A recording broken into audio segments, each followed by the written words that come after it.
जय श्री राधे कृष्ण मित्रों, आपका स्वागत है इस पवित्र प्रेरणादायक यात्रा में।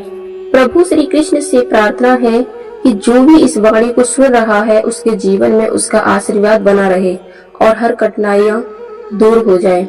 दोस्तों, आइए बिना देर किए श्री कृष्ण के अमृतमय उपदेशों की इस अद्भुत यात्रा की शुरुआत करते हैं।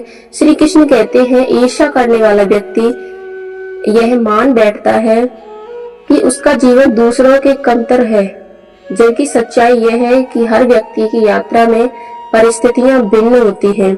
जब हम दूसरों की राह देखकर अपनी दिशा बदलते हैं तो अपनी वास्तविक पहचान खो देते हैं। यदि सफलता चाहिए तो हमें बिना किसी आसक्ति के अपने कर्म पर ध्यान केंद्रित करना होगा। इच्छा रखना गलत नहीं है, परंतु जब वही इच्छा किसी वस्तु या उपलब्धि के प्रति मोह बन जाए तब वही दुख का कारण बनती है। सफलता का मार्ग इस बात पर निर्भर करता है कि हम अपने कार्य को कितनी निष्ठा और समर्पण से करते हैं।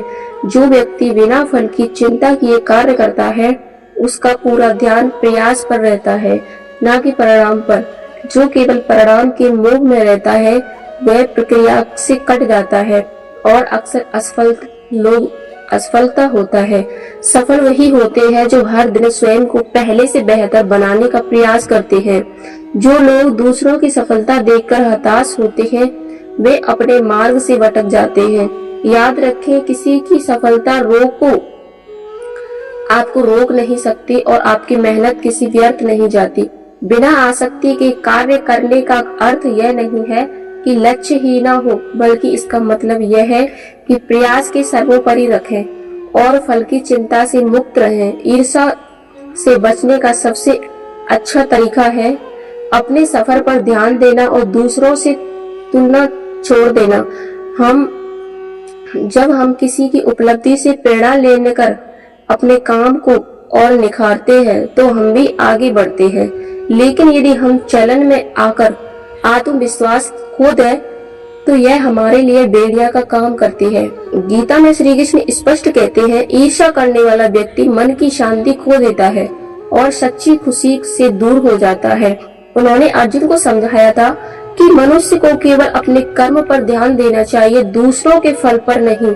कल्पना कीजिए अगर अर्जुन यह सोचते कि दुर्योधन के पास अधिक सेना और साधन है और इस कारण निराश हो जाते तो वे कभी धर्म के मार्ग पर आगे नहीं बढ़ पाते। लेकिन उन्होंने ईर्ष्या और भय छोड़कर केवल अपने कर्तव्य को प्राथमिकता दी और इसी कारण विजय प्राप्त की। एक उदाहरण देखें, एक गांव में दो किसान रहते थे। पहला किसान हर साल कड़ी मेहनत करता और उसकी फसल भरपूर होती।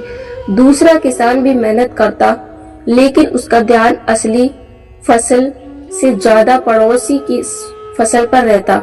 वह सोचता उसके खेत में फल अच्छे क्यों है, उसे अधिक अनाज कैसे मिला। यह जलन उसके अपने खेत की देखभाल से ध्यान हटा देती। नतीजा उसकी फसल कमजोर हो जाती। यही ईर्ष्या का सबसे बड़ा नुकसान है, यह हमें हमारे असली काम से दूर कर देती है। श्री कृष्ण कहते हैं, जब हम ईर्ष्या करते हैं तो भीतर यह मान लेते हैं कि हम कमतर हैं। लेकिन सच्चाई यह है कि हर व्यक्ति की यात्रा अलग है। किसी की सफलता यह नहीं कहती कि हम असफल हैं, बल्कि यह प्रेरणा देती है कि यदि हम भी निरंतर प्रयास रखें तो अपने लक्ष्य को पा सकते हैं। महाभारत में कर्ण इसका उदाहरण है। वे महान योद्धा थे लेकिन अर्जुन से जलन ने उनके साथ खड़ा कर दिया। अगर वे ईर्ष्या छोड़कर अपने कौशल से सही दिशा देते तो शायद इतिहास में एक महानायक के रूप में याद किए जाते, न कि पराजित योद्धा के रूप में। जब हम ईर्ष्या छोड़कर कर्म पर ध्यान देते तो आनंद और सफलता दोनों मिलते हैं। मनुष्य की सबसे बड़ी शक्ति उसका ध्यान है। जब यह ध्यान दूसरों की सफलता पर जाता है तो ईर्ष्या बनता है, लेकिन जब यह अपने लक्ष्य पर जाता है तो यह समर्पण बन जाता है। सफल लोग कभी दूसरों से जलते नहीं, वे सीखते हैं, खुद को सुधारते हैं और अपने कर्म को पूजा मानते हैं। जीवन की कुछ सच्चाइयाँ, जब कोई व्यक्ति अचानक बदल जाए तो समझ लें कि उसे आपसे कुछ चाहिए था। जीव की चोट जल्दी भर जाती है। जीव को दिया गया घाव जीवन भर रह सकता है। रिश्ते बचाने के लिए थोड़ा झुकना गलत नहीं, अकड़ रिश्ते तोड़ देती है। किसी का हाथ तभी पकड़ना जब उसका साथ निभाने को तैयार हो। सम्मान आपकी अनुपस्थिति में कहे गए शब्दों को पता चलता है, न कि सामने कई बातों से। कृष्ण के विचार, प्रेम करो लेकिन साजिश मत करो। नाम बेटा हो तो भी अपना होना चाहिए। मूर्ख से बहस करने से अच्छा है उसे अनदेखा करना।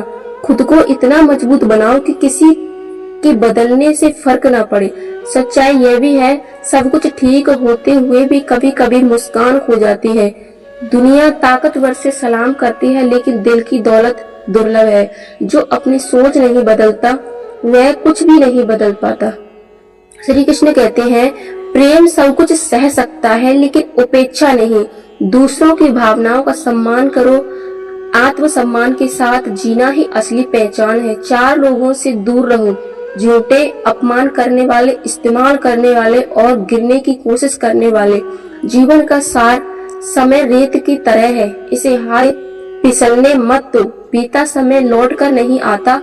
अच्छे विचार से भी उतने ही जरूरी है जितनी अच्छी खुराक। फिर से कोशिश करने से मत डरो, इस बार शुरुआत अनुभव से होगी। अहंकार पतन का कारण है, विनम्रता ही सच्ची ताकत है।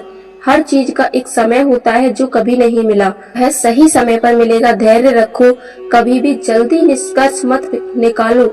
जो आज गलत लगे कल सही साबित हो सकता है। मनुष्य का मन उसके बंधन और मोक्ष का कारण है। यदि मन नियंत्रण हो तो हर परिस्थिति में शांत रहती है। योग कर्मस्तु कौशलम, यानी कार्य में कुशलता ही योग है। आधे मन से किया काम न संतोष देता है न सफलता। जीवन का असली आनंद तब है जब हम इसे पूरी तरह जीना सीख लें। मोह और माया में बंधना दुख का कारण है, इसलिए कर्म करते रहो, फल की चिंता मत करो। बीज को अंकुरित होने में समय लगता है, वैसे ही अच्छे कर्मों का फल भी समय पर ही मिलता है। सच्चा सुख चीजों में नहीं, संतोष में है। शरीर और मन दोनों का स्वास्थ्य जरूरी है। संयम, सही विचार और सकारात्मक दृष्टिकोण हमें आगे बढ़ाते हैं। जब हम दूसरों की सफलता से प्रेरित होकर मेहनत करते हैं तो सफलता निश्चित है। अपने समय पर भरोसा रखो, वह भी आएगा।